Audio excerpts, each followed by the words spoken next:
सभी साथियों को मेरी तरफ से नमस्कार। साथियों, आपका एक बार फिर से आपके अपने चैनल पर स्वागत है। तो साथियों, अपने जो सीईटी ग्रेजुएशन लेवल के जो पेपर्स हैं पुराने, उनका अध्ययन अपने चैनल पर कर रहे हैं।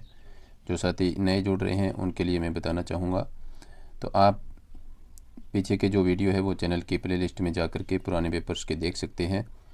और मैं आपको बता दूं कि ये अपने जो 131 बी सीरीज़ का जो पेपर है उसका दूसरा पार्ट आज अपने करने जा रहे हैं। इसका पहला पार्ट अपने कर चुके हैं, जिसमें अपने 1 से लेकर के 49 तक क्वेश्चन है वो कर चुके हैं। तो अब अपने 50 नंबर क्वेश्चन से लेकर के 100 नंबर क्वेश्चन तक इस वीडियो में करेंगे। और सबसे बड़ी बात अपनी इन क्लासों की ये है कि अपने कम समय में डबल क्वेश्चन है वो कवर कर रहे हैं, ताकि आपका समय है वो ख़राब ना हो। खास करके जो सेकंड ग्रेड के साथी हैं वो इन वीडियो को पूरा देखें, और जो साथी चैनल से नए जुड़ रहे हैं वो चैनल को सब्सक्राइब कर लें। और आपसे छोटा सा निवेदन कि आप वीडियो में कमेंट अवश्य करें और वीडियो को लाइक भी करें। तो आइए शुरुआत करते हैं आज के वीडियो की और देखते हैं जो सीईटी ग्रेजुएशन लेवल में 131 बी सीरीज़ का ये अपने पेपर है, तो इसका ये दूसरा पार्ट आज अपने करने जा रहे हैं। तो देखिए साथियों, इसमें 50 नंबर क्वेश्चन पर अपने पहुंच चुके हैं। इस वीडियो की शुरुआत में पहला क्वेश्चन देखिए साथियों, राजस्थान का एकमात्र स्थलीय उल्कापिंड प्रहार क्रेटर यानी MIC स्थित है। तो 4 ऑप्शन आपके सामने हैं: रामगढ़ बारा में, रामगढ़ अलवर में, रामगढ़ झुंझुनू में और रामगढ़ सीकर में। तो साथियों, इस क्वेश्चन का आंसर होगा रामगढ़ बारा में। ऑप्शन ए आपका आंसर होगा रामगढ़ बारा में, जो राजस्थान का एकमात्र उल्कापिंड प्रहार क्रेटर यानी MIC है वो स्थित है। ऑप्शन ए आपका आंसर होगा। और मैं ये भी बता दूं साथियों कि अपने लगभग 24 से 25 मिनट का ये वीडियो रहने वाला है, और इसमें अपने लगभग 50 से 51 क्वेश्चन है वो करने वाले हैं। नेक्स्ट क्वेश्चन देखिए साथियों, निम्नलिखित में से कौन सा वन्य जीव अभयारण्य और जिला है वो सुमेलित नहीं है। यानी यहाँ पर 3 सुमेलित है और 1 सुमेलित नहीं है, वो आपको यहाँ पर बताना है। तो देखिए साथियों, सोरसन ये बारा में स्थित है, ये बिल्कुल सही है। वन विहार ये धौलपुर में स्थित है, ये भी बिल्कुल सही है। और बंद बारेठा ये भरतपुर में स्थित है, ये भी सही है। और केसर बाग साथियों ये उदयपुर में स्थित नहीं है, तो ऑप्शन डी यहाँ पर आपका आंसर होगा। ऑप्शन डी सुमेलित नहीं है। इसके बाद में नेक्स्ट क्वेश्चन देखिए साथियों, कोपेन के जलवायु वर्गीकरण के अनुसार जालोर, सीकर, नागौर और झुंझुनू निम्नलिखित में से किस जलवायु प्रदेश में शामिल है। तो साथियों, मैं आपको बता दूं कि आप कोपेन का जो जलवायु वर्गीकरण है उसको अच्छी तरह से याद कर लें। लगभग हर एग्ज़ाम में यहाँ से क्वेश्चन है वो पुटअप होता है। तो यहाँ पर आपसे पूछा जा रहा है कि जालोर, सीकर और नागौर ये कौन से जलवायु प्रदेश में आते हैं। कोपेन का जो जलवायु प्रदेश है उसके अनुसार तो साथियों ये आते हैं BSHW, इसमें आते हैं। BSHW के अंतर्गत आते हैं नागौर, सीकर, झुंझुनू और जालोर। चलते हैं साथियों नेक्स्ट क्वेश्चन पर, बिना कोई ज़्यादा समय आपका ख़राब करे। अपने ज़्यादा से ज़्यादा क्वेश्चन है वो कम समय में कवर करेंगे। राजस्थान की निम्नलिखित पर्वत चोटियों को ऊंचाई के अनुसार अवरोही क्रम में व्यवस्थित करना है। तो कौन सा जो क्रम है वो यहाँ पर सही है, ये आपको बताना है। तो साथियों यहाँ पर जो देखिए ऑप्शन बी है, ये आपका आंसर होगा। जरगा है, उसके बाद में रघुनाथगढ़ है, उसके बाद सज्जनगढ़ है, फिर लीलागढ़ है। अवरोही क्रम का मतलब होता है साथियों घटता हुआ क्रम। जैसे अपने ऐसे मान लें अंकों के आधार पर कि पहले 5, फिर 4, फिर 3, फिर 2, फिर 1, ये होता है अवरोही क्रम। यानी बड़े से छोटे की तरफ जो क्रम होता है वो अवरोही क्रम है। यानी इस तरह से आपको चलना होता है इसमें। और आरोही क्रम होता है साथियों छोटे से बड़े की ओर, इसमें ऐसे आपको चलना होता है। यानी छोटे से बड़े की ओर, पहले छोटी कम लंबाई वाली चोटी आती है उसमें, फिर बड़ी, फिर उससे बड़ी, फिर इसमें बड़ी। और इसमें अवरोही क्रम पूछा है तो इसमें ज़्यादा लंबाई वाली पहले आएगी, उसके बाद में उससे छोटी, फिर उससे छोटी। तो आरोही और अवरोही में कुछ लोग हैं वो कन्फ्यूज रहते हैं, तो वो इसे अच्छी तरह से समझ लें। इसके बाद में साथियों नेक्स्ट अपना क्वेश्चन है, मानसून 2021 के दौरान निम्न में से किस जिले में असामान्य यानी सामान्य से 60% ज़्यादा वर्षा हुई थी। ये मानसून 2021 की बात कर रहा है यहाँ पर। तो साथियों चूरू में सामान्य से 60% वर्षा है वो ज़्यादा हुई थी। ऑप्शन सी आपका आंसर होगा। इसके बाद में नेक्स्ट क्वेश्चन देखिए साथियों, एल्फिसोल्स मृदा पाई जाती है, यानी जिलों के ऑप्शन आपके सामने है। तो एल्फिसोल्स मृदा किस ऑप्शन के जो ज़िले हैं वो जहाँ पर पाई जाती है? तो देखिए जयपुर, दौसा, अलवर, कोटा, बारां, बूंदी और सिरोही, पाली में और जैसलमेर, बाड़मेर में। तो साथियों यहाँ पर आपका आंसर होगा जयपुर, दौसा और अलवर में एल्फिसोल्स मृदा है वो पाई जाती है। ऑप्शन ए आपका आंसर होगा। इसके बाद में नेक्स्ट क्वेश्चन देखिए साथियों, निम्नलिखित में से किस जिले में अधिकतम आरक्षित वन क्षेत्र है? तो आरक्षित वन क्षेत्र सर्वाधिक किस जिले में है? ऑप्शन आपके सामने है, सिरोही है, उदयपुर है, करौली है, बारां है। तो साथियों उदयपुर में सर्वाधिक आरक्षित वन है वो पाए जाते हैं। ऑप्शन बी आपका आंसर होगा। इसके बाद में नेक्स्ट क्वेश्चन देखिए साथियों, दोहद येलो किस फसल की उन्नत किस्म है? ये आपसे पूछा जा रहा है। तो दोहद येलो गन्ना, चना, गेहूँ और मूँगफली, ये 4 ऑप्शन आपके सामने हैं। तो साथियों दोहद येलो है भी ये चना की उन्नत किस्म है। ऑप्शन बी आपका आंसर होगा। इसके बाद में साथियों नेक्स्ट क्वेश्चन पर अपने चलते हैं, जनगणना से संबंधित क्वेश्चन। जनगणना को आप अच्छी तरह से पढ़ करके जाएं। यहाँ से क्वेश्चन है वो बहुत अच्छी तरह से और लगभग हर एग्ज़ाम में 1 या 2 क्वेश्चन पूछे जाते हैं। तो देखिए साथियों अपना क्वेश्चन है, जनगणना 2011 के अनुसार राजस्थान के किन जिलों में अनुसूचित जनजाति का जिले की कुल जनसंख्या में प्रतिशत सबसे कम पाया जाता है? देखिए साथियों यहाँ पर सबसे कम पूछा जा रहा है, यानी अनुसूचित जो जनजाति है उसका प्रतिशत सबसे कम किन जिलों में है, ये आपसे पूछा जा रहा है। तो देखिए साथियों ऑप्शन आपके सामने हैं, बीकानेर और अजमेर, नागौर और चूरू, बीकानेर और नागौर, चूरू और गंगानगर। तो साथियों यहाँ पर आपका आंसर होगा बीकानेर और नागौर में सबसे कम है वो अनुसूचित जनजाति की जनसंख्या प्रतिशत पाया जाता है। ऑप्शन सी आपका आंसर होगा।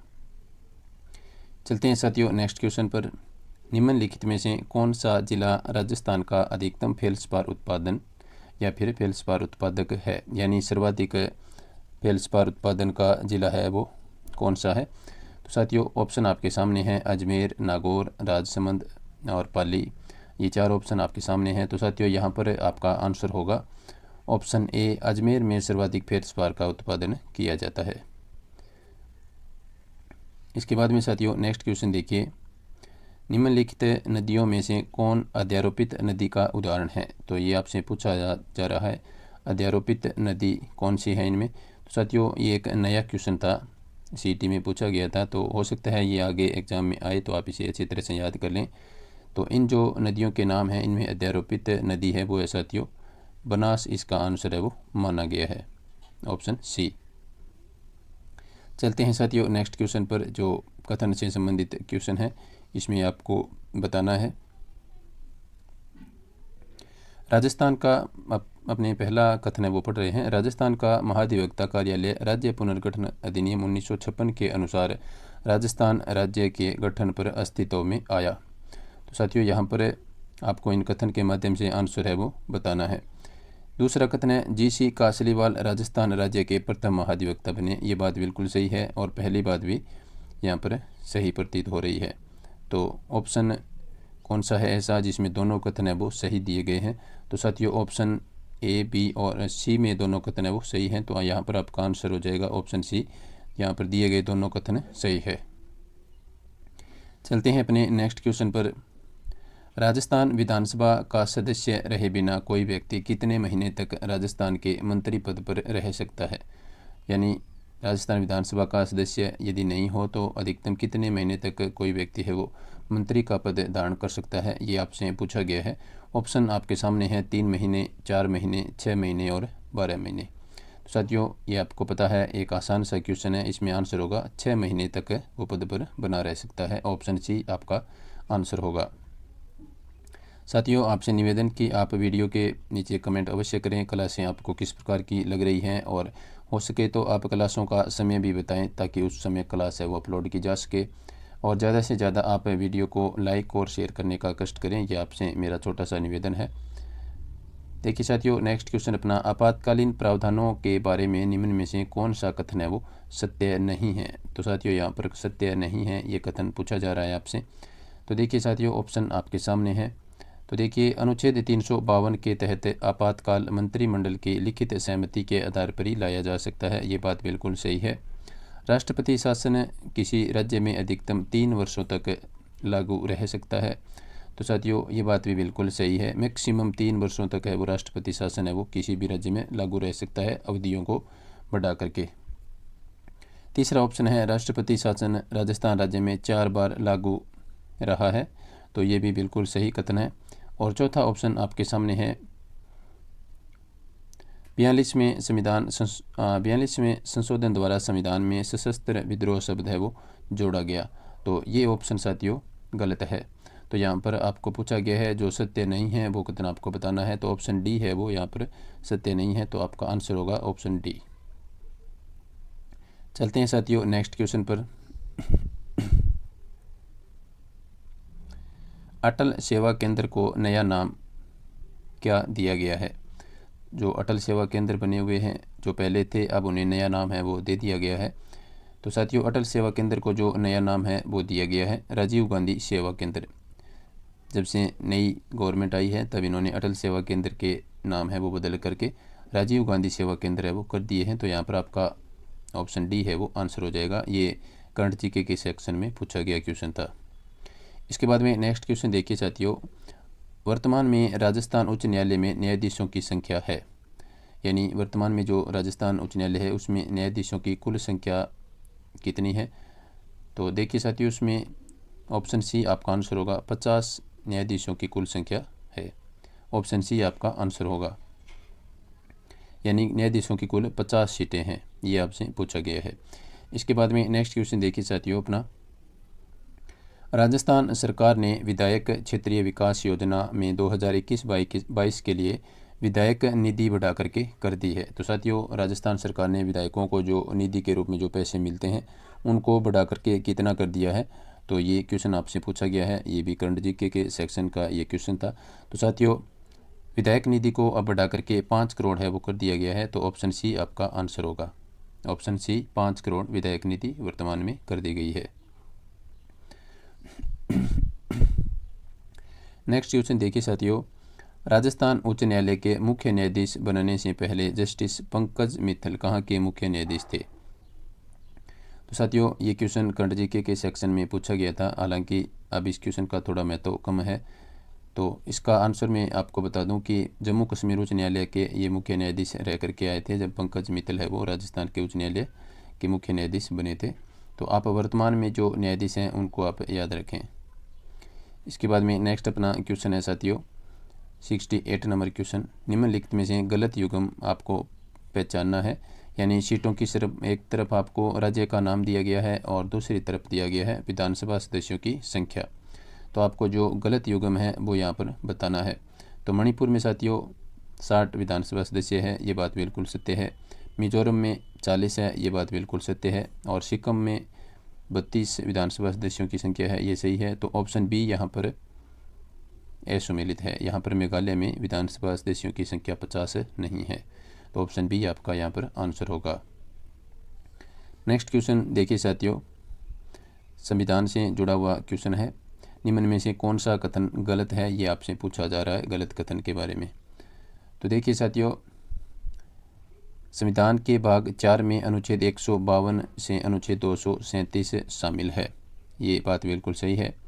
इसके बाद में नेक्स्ट देखिए भाग 4 मुख्य रूप से राज्य सरकार पर केंद्रित है, ये बात भी बिल्कुल सही है।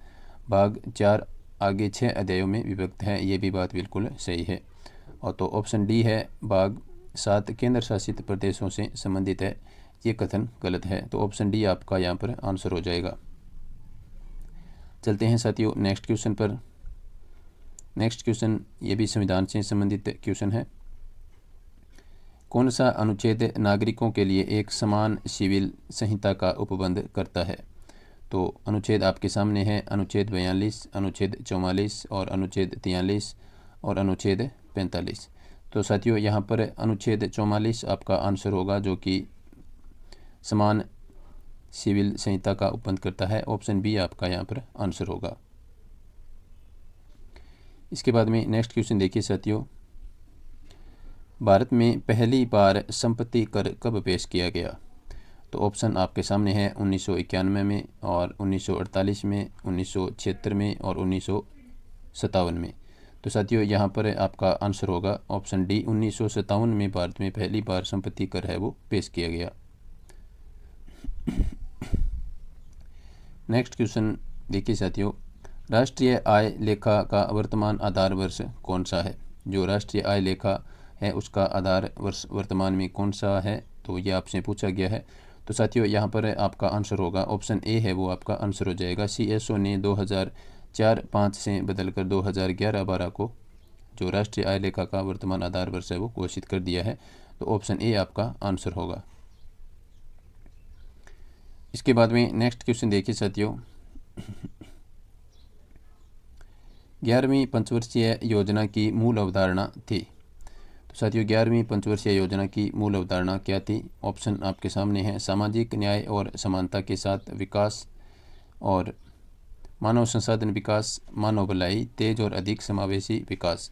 तो साथियों यहाँ पर आपका आंसर होगा ऑप्शन डी, तेज और अधिक समावेशी विकास है वो 11वीं पंचवर्षीय योजना की मूल अवधारणा थी। चलते हैं साथियों नेक्स्ट क्वेश्चन पर। एक बार फिर से आपसे छोटा सा निवेदन कि आप वीडियो को लाइक और शेयर अवश्य करें। नेक्स्ट अपना क्वेश्चन है साथियों, निम्नलिखित में से कौन एकीकृत भुगतान इंटरफेस यानी UPI को लागू करने का सबसे संभावित परिणाम है? तो यहाँ पर जो आपसे क्वेश्चन पूछा जा रहा है उसके ऑप्शन आपके सामने है। FDI प्रवाह में भारी वृद्धि होगी, ऑनलाइन भुगतान के लिए मोबाइल वॉलेट की ज़रूरत नहीं होगी, और गरीबों को सब्सिडी का सीधा हस्तांतरण बहुत कारगर होगा, और नेक्स्ट ऑप्शन है आपका लगभग 2 दशकों में डिजिटल मुद्रा पूरी तरह से भौतिक मुद्रा की जगह ले लेगी। तो यहाँ पर साथियों ऑप्शन बी है वो आपका आंसर हो जाएगा, ऑनलाइन भुगतान के लिए मोबाइल वॉलेट की ज़रूरत नहीं होगी, एकीकृत भुगतान इंटरफेस के लिए। इसके बाद में साथियों अपना नेक्स्ट क्वेश्चन देखते हैं,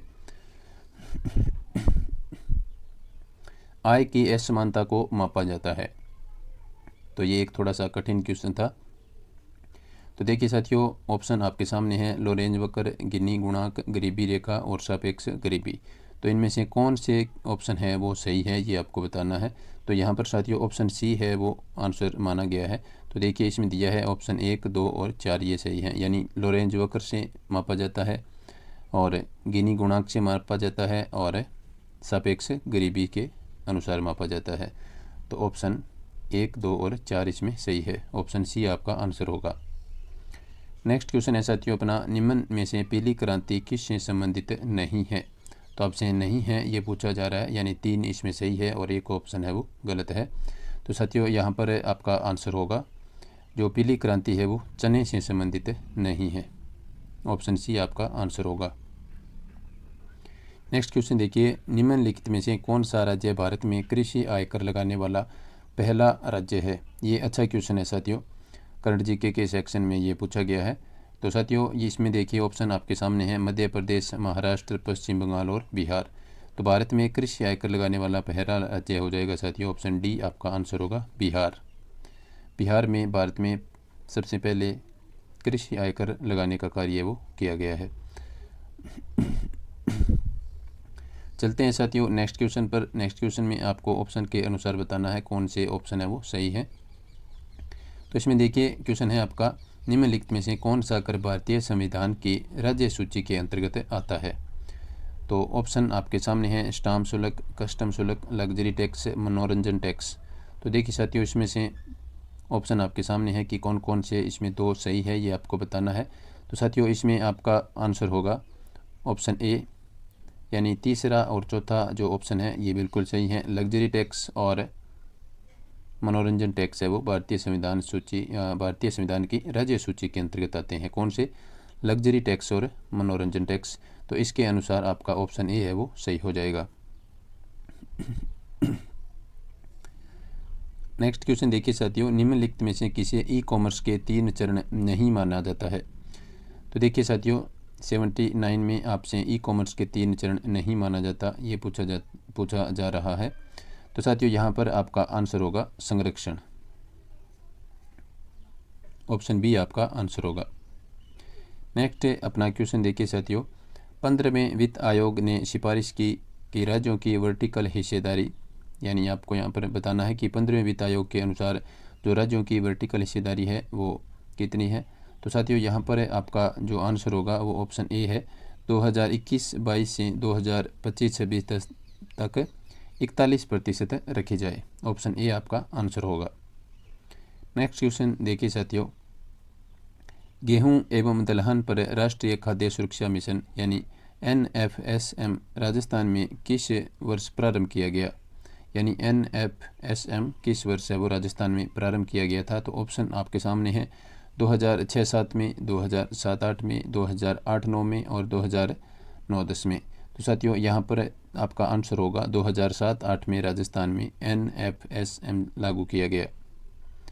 इसके बाद में नेक्स्ट क्वेश्चन पर अपने चलते हैं साथियों। यहाँ पर आपको सुमेलित है वो करना है। थोड़ा सा अपने इस क्वेश्चन को छोटा कर लेते हैं। तो देखिए साथियों, इसमें अपने को सुमेलित करना है। तो देखते हैं, राजस्थान स्टेट केमिकल वर्क्स। तो साथियों ये राजस्थान स्टेट केमिकल वर्क्स है, ये डीडवाना नागौर में स्थित है। ऑप्शन ए इससे सुमेलित होगा। Hitech glass factory. तो साथियों हाईटेक ग्लास फैक्ट्री है, ये धौलपुर में स्थित है। तो ऑप्शन बी यहाँ पर आपका आंसर होगा।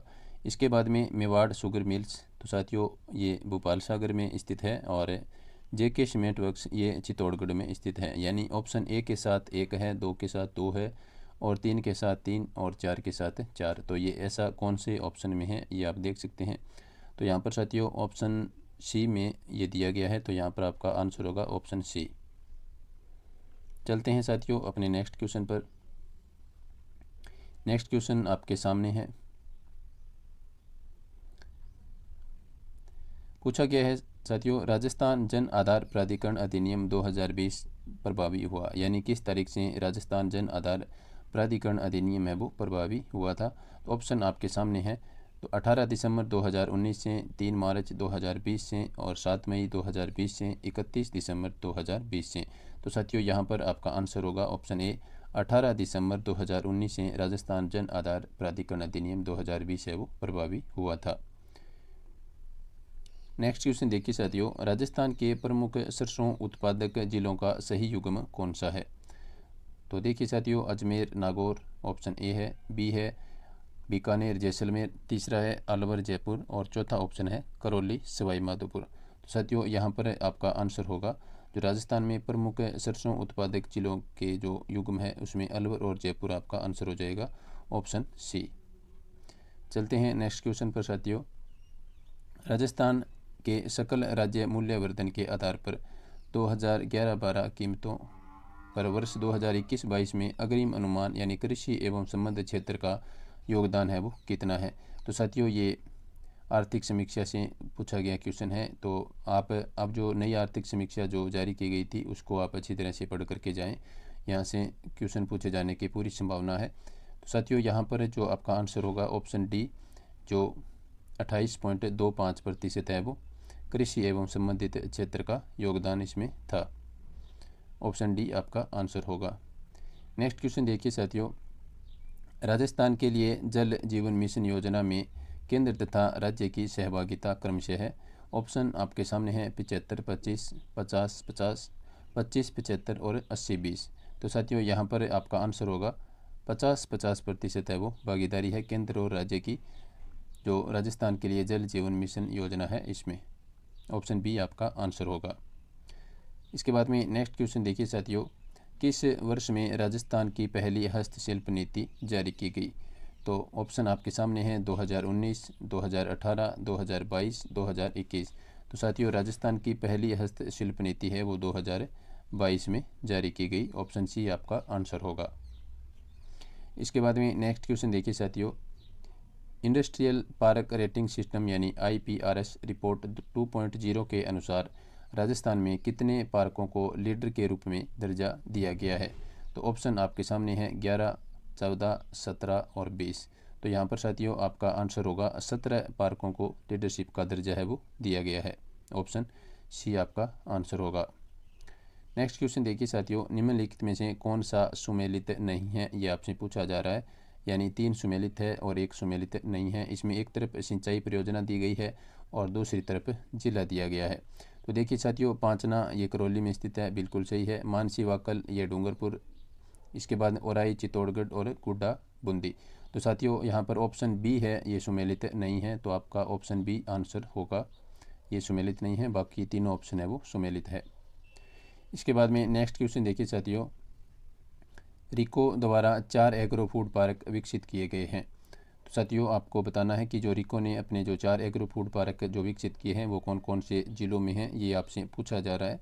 ऑप्शन आपके सामने है बीकानेर, जैसलमेर, कोटा और दौसा में।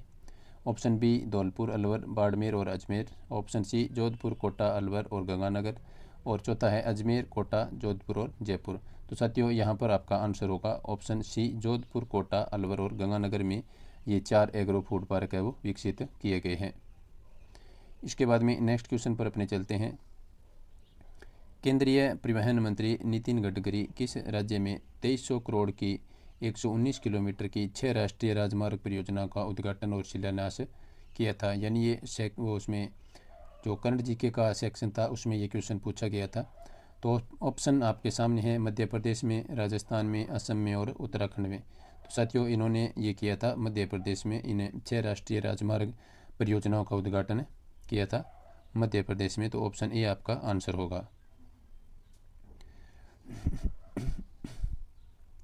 नेक्स्ट क्वेश्चन देखिए साथियों। केंद्रीय मंत्री मुख्तार अब्बास नकवी ने किस शहर में जुलाई 2022 को 5वें ग्लोबल फिल्म टूरिज्म कॉन्क्लेव यानी GFTC का उद्घाटन किया? तो ऑप्शन आपके सामने है गुजरात, बेंगलोर, मुंबई और जयपुर। तो साथियों ये इन्होंने मुंबई में किया था। ऑप्शन सी आपका आंसर होगा। इसके बाद में नेक्स्ट क्वेश्चन पर अपने चलते हैं। वर्ष 2022-23 के लिए निम्नलिखित में से कौन से देश को संयुक्त राष्ट्र सुरक्षा परिषद UNSC में अस्थायी सदस्य के रूप में निर्वाचित किया गया है? तो ये काफ़ी महत्वपूर्ण क्वेश्चन है, करंट जीके के सेक्शन में पूछा गया था। हो सकता है सेकंड ग्रेड में भी यहाँ से क्वेश्चन पूछे जाएं, तो इस क्वेश्चन को आप अच्छी तरह से देखें। तो साथियों इसमें जो शामिल किया गया देश था वो था गेबोन। ऑप्शन डी आपका आंसर होगा। नेक्स्ट क्वेश्चन देखिए साथियों, राजस्थान के छठे वित्त आयोग के अध्यक्ष कौन है? ये क्वेश्चन काफ़ी बार पुराने पेपरों में जो हाल ही में हुए थे 2023 में तो ये पूछा गया था। तो ऑप्शन आपके सामने है के गोयल, डॉक्टर ज्योति किरण, प्रद्युमन सिंह और मानिकचंद सुराना। तो राजस्थान के छठे वित्त आयोग के अध्यक्ष कौन है वर्तमान में? तो ये हो जाएंगे साथियों प्रद्युमन सिंह। ऑप्शन सी आपका आंसर होगा। चलते हैं साथियों अपने नेक्स्ट क्वेश्चन पर।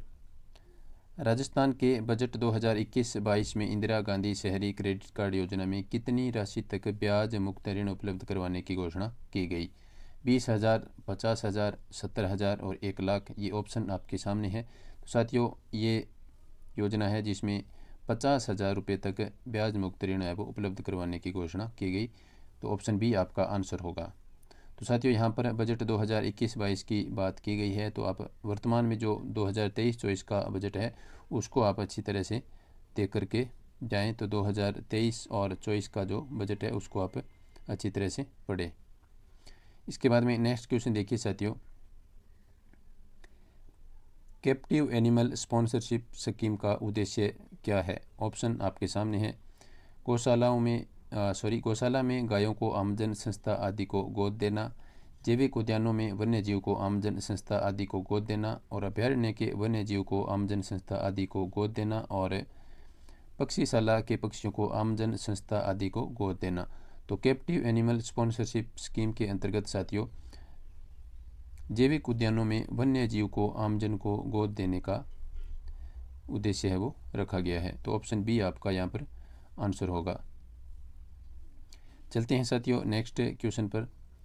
प्लेनेट डी की यात्रा सूची the 16 most romantic cities of earth में राजस्थान के किस शहर को 2022 में शामिल किया गया? तो ये करंट जीके का सेक्शन था, उसका ये क्वेश्चन था। तो साथियों the 16 most romantic cities of earth में राजस्थान के उदयपुर शहर को शामिल किया गया। तो ऑप्शन सी आपका यहाँ पर आंसर होगा। इस क्वेश्चन को आप अच्छी तरह से याद रखें। चलते हैं अपने नेक्स्ट क्वेश्चन पर। DRDO ने भारतीय नौसेना में सोनार प्रणाली के लिए परीक्षण मूल्यांकन सुविधा किस शहर में शुरू किया गया? यानी DRDO ने भारतीय नौसेना में जो सोनार प्रणाली के लिए परीक्षण मूल्यांकन सुविधा है वो किस शहर में शुरू की, ये आपसे पूछा गया है। तो साथियों यहाँ पर आपका आंसर होगा कोच्चि में ये शुरू किया गया था। नेक्स्ट देखिए साथियों, राजस्थान की निम्नलिखित में से किसे जनवरी 2022 में प्रधानमंत्री राष्ट्रीय बाल पुरस्कार से सम्मानित किया गया है? तो साथियों ऑप्शन आपके सामने है किरण शर्मा, गौरी माहेश्वरी, दीपिका गुप्ता और नमिता सिंह। तो साथियों यहाँ पर आपका आंसर होगा गौरी माहेश्वरी। इन्हें जनवरी 2022 में प्रधानमंत्री राष्ट्रीय बाल पुरस्कार से सम्मानित किया गया था। यह क्वेश्चन काफ़ी बार पूछा गया है पुराने पेपरों में। इसके बाद में साथियों नेक्स्ट क्वेश्चन देखिए, मई 2022 में बंगाल की खाड़ी में आए चक्रवाती तूफान का नाम क्या था? तो ये करंट जीके में पूछा गया क्वेश्चन था। तो साथियों उस तूफान का नाम था आसानी। ऑप्शन सी आपका आंसर होगा। नेक्स्ट क्वेश्चन साथियों, ये एक क्वेश्चन है, ये कंप्यूटर से संबंधित है। चलो इसको अपने कर लेते हैं। एक फाइल सिस्टम में खालिस्तान वर्तमान निर्देशिका से पथ को परिभाषित करता है। तो साथियों इस क्वेश्चन का आंसर है वो बी माना गया था, रिलेटिव पाथ नेम को परिभाषित करता है। तो साथियों इस प्रकार से ये आज का अपना वीडियो था। उम्मीद है आपको वीडियो पसंद आया होगा। तो आप वीडियो को लाइक और शेयर अवश्य करें, और यदि आपने चैनल सब्सक्राइब नहीं किया है तो आप चैनल को सब्सक्राइब भी कर लें। वीडियो देखने के लिए सभी साथियों का धन्यवाद। नमस्कार।